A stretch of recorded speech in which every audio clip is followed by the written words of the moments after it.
Hey guys, welcome back. Thanks for watching our videos. We really appreciate it. My name is Dr. Tyler Forbes from Back in Motion Chiropractic and Rehabilitation. I'm with Dr. Sean Golden, and what we're going to go through today is what we think is really the missing link to a couple really chronic problems that a lot of people have. You probably have one right now, actually. That being neck pain, shoulder pain, or upper back pain. And you can have them either in singularity or a combination of all three. And what is the missing link? What is oftentimes overlooked? Well, believe it or not, it's not what you think. Most of the time, when you have an injury in your neck, you put pressure on it like this. Or if you have an injury in your shoulder, you'll get someone to dig into it, or your upper back, the same. But honestly, the thing that really connects all three is a structure that no one ever talks about, and it's your chest muscle. It's called your pectoralis muscle. In fact, there's two of them. You have a pec major and you have a pec minor, and they both have unique features and properties that we're going to go through today, and I'm going to kind of connect the dots for you, okay? So, when we look at the muscle system, which is really super important, when we see a picture like this, it's what someone looks like inside when they're anatomically neutral. Now, the cool part about this is that you do not have to be a neurophysiologist to understand it. Honestly, it's very easy. If you want to figure out what a muscle does, you look at where it starts, and then you look at where it finishes, and then when the muscle contracts, you're going to see what that muscle actually physically does to the extremity or the joint that it holds. So when we talk about the pec muscles, we're starting with the pec major. Your pec major really attaches on your humerus, which is your arm bone, and comes across, and then attaches on your sternum. So if that's what it looks like in neutral, when it's in contracted, the position that it takes is something that we call protraction, which means it pulls your shoulders forward like this. Okay, so that's what your pec major looks like when it's tight. Your pec minor is a muscle that is often, again, overlooked. It attaches on your coracoid process, which is up here, the front of your shoulder, and comes down and attaches on your ribs. And when it shortens, it does this, which is something called depression, which means your shoulders come forward and down. Okay? Why is this an issue? Because we work out the pecs, not just work out with weights, we like to make them look good. I understand that. But what we don't understand oftentimes is that we're using them all day long and you don't even know it. So whether you're driving your car, you're mousing, okay, you're cooking, anything that you're doing in front of you, you're developing or using those muscles. So when you use those muscles a lot, they end up really tight. Okay? So in the body is really cool because for every action, there's a reaction. So what muscles do the opposite of the chest muscles? Well, they're the rhomboid muscles. So the rhomboid muscles are these little guys that attach on your scapula, and your scapula is the wing bone. And that scapula contains your rotator cuff, which are the muscles that help you move your arm. And so the rhomboids attach on the medial border of your scapula and then again attach on your spine. And so when they contract, they do this. You know this because when your parents, when you were in grade 8 and your parents told you to put your shoulders back, you did this. For how long? Probably about 8 seconds. Why? Because the honesty is you're talking about a 12th grader fighting a 4th grader. And this is no regular 12th grader. This is the captain of the football team. This 4th grader's on the couch eating Cheetos and playing Minecraft. Very seldom are we using our back muscles in the kind of work we do nowadays. And so it's absolutely critical and paramount to loosen your chest muscles in relation to the shoulder. And I'm going to explain that to you. So when we look at the rotator cuff, again, bear in mind, please, that all of these little muscles that attach to the scapula are responsible for all these crazy, incredible dynamic motions that we have with our arm. And so they need to be loose. But what ends up happening, because those pec muscles are winning the battle and they're attaching on the front portion of your arm bone, what they do is they pull the rotator cuff muscles forward and down. And oftentimes it's not just for a little while, it's always. So a muscle attaches to the bone via something called a tendon. Now, why this is an issue is because these tendons here in your rotator cuff, they get pulled forward and down. And so the tendon is normally supposed to just kind of sit lightly on top of that bone.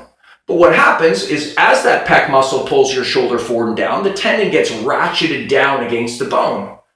And with that, you're not going to stop moving, obviously, so you still continue to move your arm, and that tendon now has this friction rub against the bone. It never really leaves the surface of the bone, and as a result of that, you develop something called tendonitis or tendinosis. The most common form of tendonitis in your shoulder is something called supraspinatus tendonitis. And so the supraspinatus muscle is this one right here. It's the top one. And so what happens when that tendon gets pulled down and forward and starts to rub, over time it becomes larger because it's really inflamed. And as a result of it being inflamed, it gets softer. And when it gets softer, it's more prone to tearing. And this is something we really, really, really want to prevent. Now, if I was to actually just sit there and really work on the rotator cuff muscles just by themselves and not do anything for the pecs, you would continue to have these issues over and over and over again. You might get cessation of pain for a day, maybe a week, but over time it would just create this element of chronicity. So what we're going to do in our later videos is show you really what we do here to treat this problem, and also what you can do more importantly at home to prevent this stuff from happening. Okay?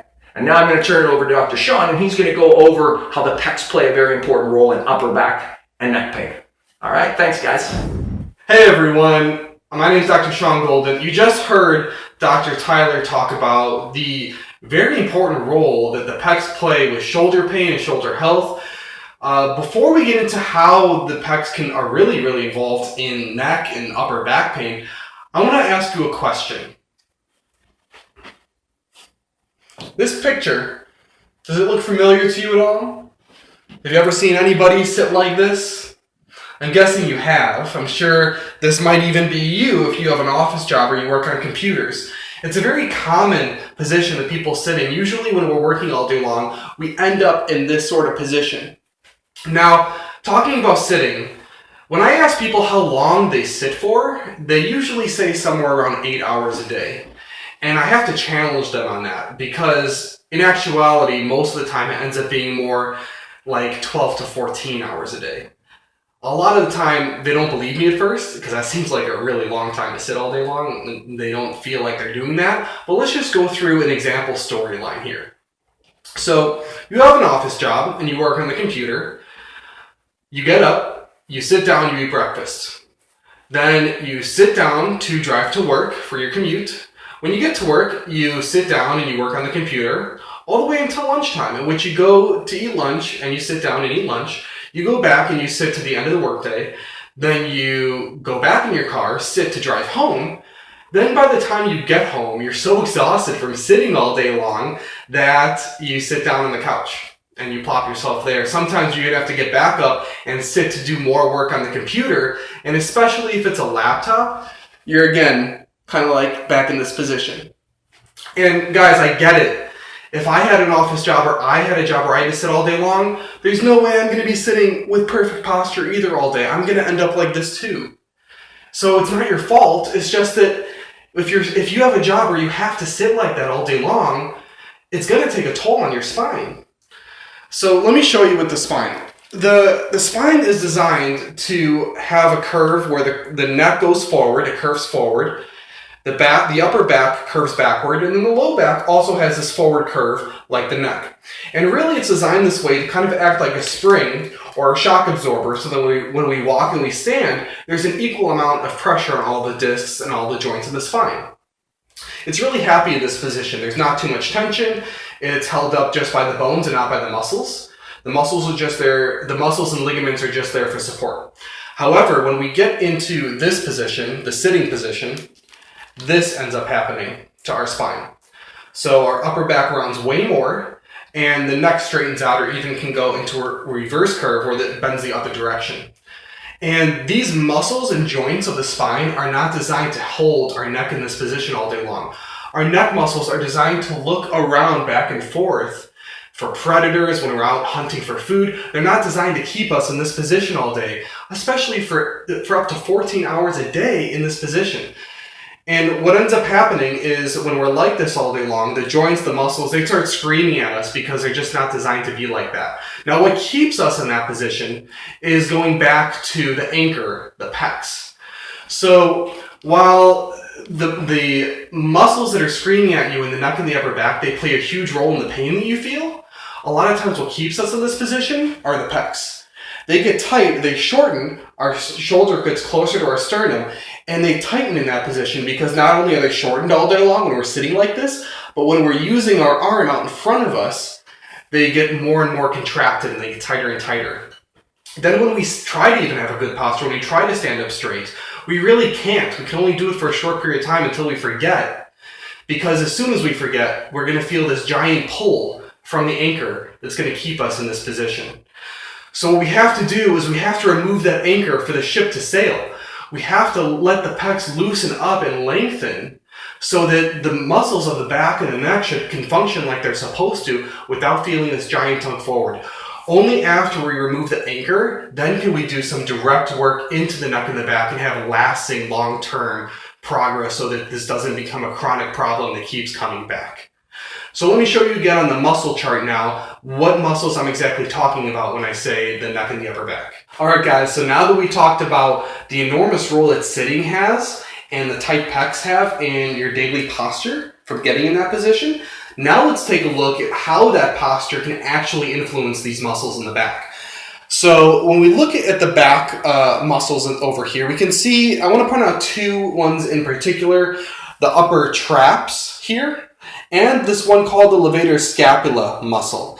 The levator scapula and the traps, they both insert into the scapula here, in the border of the scapula. The traps kind of go across the top as well. And then they go up and they insert into the neck and the base of the skull. Now what happens is when we get into this position with our shoulder going forward, so like we talked about before, when the scapula kind of gets pulled forward and down, it'll be stretching, it'll be pulling that levator muscle and the trap above it, it'll be pulling it down in this direction. Now, if we're sitting and our head goes forward as well, that's also going to be tugging the muscle from the opposite direction. What ends up happening is when you're in this position all day long, not only are these muscles getting stretched from both sides, but they're under enormous tension from having to hold the weight of your head in a position it's not supposed to be in. So, and besides these two muscles, we have a bunch of other muscles from the upper back that attach into the base of the skull and the neck, and they're also under enormous load and tension. So if you've ever heard anyone say that they carry tension in their shoulders, this is kind of the explanation of that. Now you can see that these muscles, if they start screaming at you, it might feel really good to get a massage and to get them worked out, but it's not going to prevent the problem from coming back. Because if you go back to work and you go back in this position, you do nothing to remove the anchor to allow you to have good posture, they're just going to keep getting stretched over and over, day after day, year after year, and you'll have to keep going back for treatment over and over again. So before we want to work on these directly to treat them, to treat the source of the pain right here, we also need to remove that anchor for the pecs. Now, in terms of how to do that, we're going to be having videos coming up in the near future addressing actually how we do it here, how we loosen the pecs when you come to the office and back in motion, but also more importantly, things you can do at home to loosen the pecs yourself so that you can help with this chronic tension, this pain that you might be feeling in your neck and your upper back. So make sure that you hit subscribe and click the little bell. That'll give you notifications so that you don't miss any really important videos that come up. Make sure you hit the subscribe and the bell button so that you're informed and you can keep updated with us here about what you can do at home to help yourself with this pain. Alright guys, I hope you really enjoyed these videos. I hope they serve you, and I'll see you in the next one.